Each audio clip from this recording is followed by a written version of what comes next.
Good morning, Hudson High. We will now observe a moment of silence. Please stand for the Pledge of Allegiance.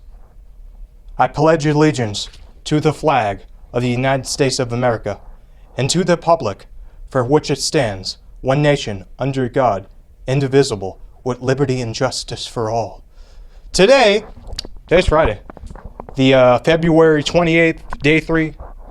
March 3rd marks the start of National School Breakfast Week. Chartwell's dining service wants to celebrate at Hudson High School all week long by offering smoothies at each breakfast. Every morning from March 3rd to March 7th, you will have the option to try one of their delicious smoothies. Each day will feature a new flavor.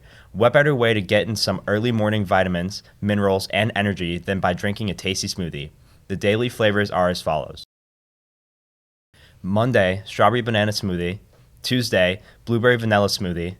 Wednesday, mango smoothie. Thursday, peach strawberry smoothie. Friday, chocolate banana smoothie. There will be a boys and girls outdoor track informational meeting today right after school in the mini theater for anyone interested in participating this spring. Head coaches Alex Krogan and Spencer Fortwangler will be available to answer questions about the track program or about how to register on Family ID. Attention all baseball players. There will be a brief preseason meeting for all players in grade 8 through 12 in the mini theater on Wednesday, March 5th at 2:15 p.m. Players will receive information about preseason practice schedules and prepare to launch a baseball program's fundraiser. The Drama Society will be performing Removing the Glove at the METG Theater Festival on Saturday, March 8th at Algonquin High School. Come see your fellow Hawks and some great theater from other local groups. There will also be a performance in the HHS Auditorium on Sunday, March 9th at 2 p.m. Are you interested in being part of the Drama Society? The spring musical is coming up. The 25th annual Putnam Country Spelling Bee is a fast-paced comedy about some quirky kids balancing the struggles of adolescence with love of spelling. Auditions will be held on Thursday, March 13th, after school in the auditorium. An optional audition workshop will be held earlier in the week on Monday and Tuesday. Not a performer? Not a problem. There'll be plenty of other opportunities. Contact KG by email or in room C110 for any additional information or questions. Student Council's March Madness fundraiser begins this week. This mega sporting event runs today through March 13th. The cost to play is $5 per person, with discounts available for multiple events. The cost for spectators is only $2. A concession stand will be available, and tickets can be purchased in advance or at the door. On Thursday, March 13th, from 2:15 to 3:15, the Environmental Club will be sponsoring a spring campus cleanup. All teams and clubs are invited to join to help clean up trash from Morgan Bowl, the baseball and softball fields, as well as all parking lots.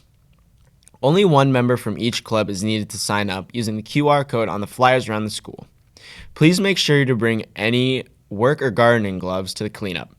The club will provide disposable gloves, but it would be better to use non-disposable ones if you have. For more information, see Ms. Giasante. The school counseling department will be holding college panel night on Thursday, March 13th at 6:30 in the mini theater. Parents and students are welcome to come here from college admission representatives from Boston College, Worcester State University, UMass Amherst, WPI, and QCC. The Sudbury Education Resource Fund is holding a college and gap year fair that consists of a series of webinars ending in an in-person fair. The webinars run March 10th through 13th from 7 to 8 p.m., and the in-person fair will be Sunday, March 16th from noon to 3 p.m. For more information, see Ms. Stefanzo. The Scribblers February 2025 is wrapping up.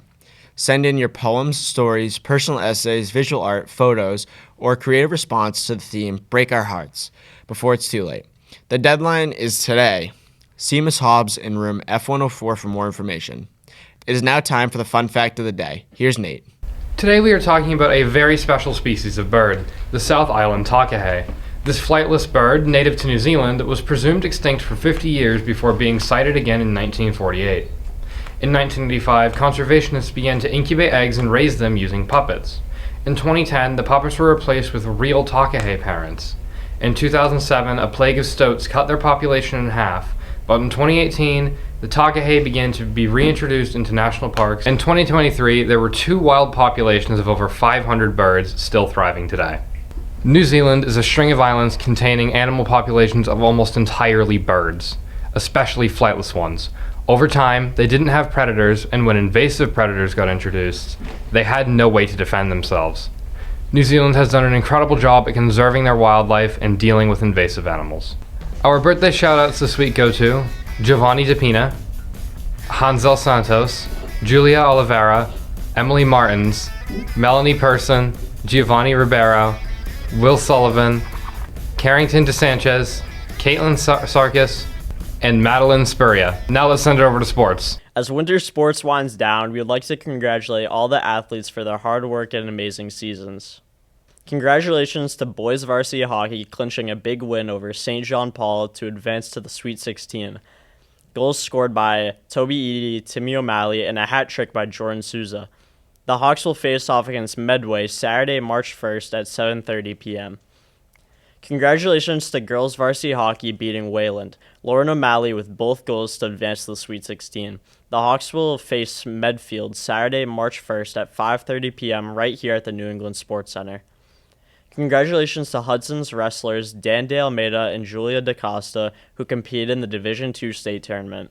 Julia DaCosta finished 4th and Dan finished in 5th place. As a team, the team finished 6th out of 40-plus teams. Dan and Julia will both compete in the state competition this weekend in Methuen. Be sure to check out all the tournament schedules at MIA.net and Miss Winder's Twitter X account for latest updates. Have a great day outside.